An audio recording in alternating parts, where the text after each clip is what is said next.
So one of the things about fear, and particular types of fear, is that we react to fear, which puts us into fight or flight. And it's the nervous system, particularly the sympathetic nervous system, is deeply involved in that. And that is a primitive experience. It's a primitive feeling which helps us to survive. But what has happened is we don't have the same circumstances we had maybe thousands of years ago. There are new, more sophisticated circumstances that come up, that bring up fear of survival. And because our organism has changed, we have a different ability to deal with that. And the greatest problem there, of course, is that there's an immediate reaction and willingness to suppress it rather than receiving it, acknowledging it, being with it, staying with the energy of fear. Because I would say in general, as it relates to most emotional patterns, that as you stay with it and feel it in your body, something changes. Because there's a willingness to be with it. It's like a willingness to be with a child.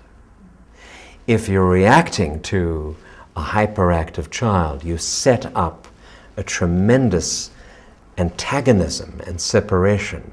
It's the same thing with fear.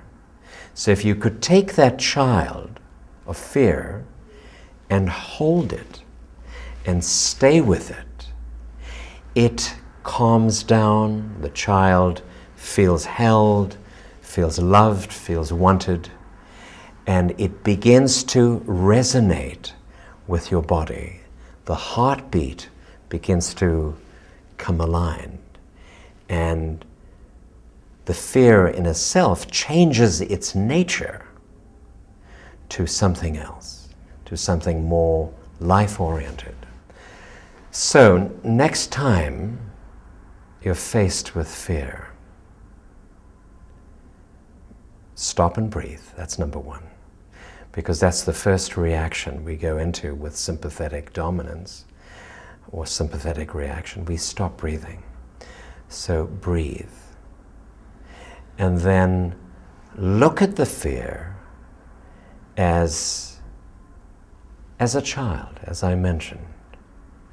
And take the child, hold it, feel its heartbeat, which is racing as well as yours, and bring it closer to yourself rather than resisting it, because it's the resistance of that child that causes the nervous system reaction.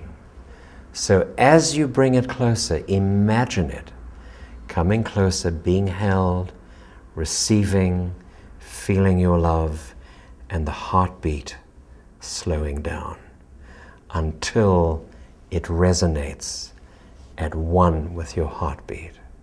Slow, with deep breathing, and you are holding, embracing that fear.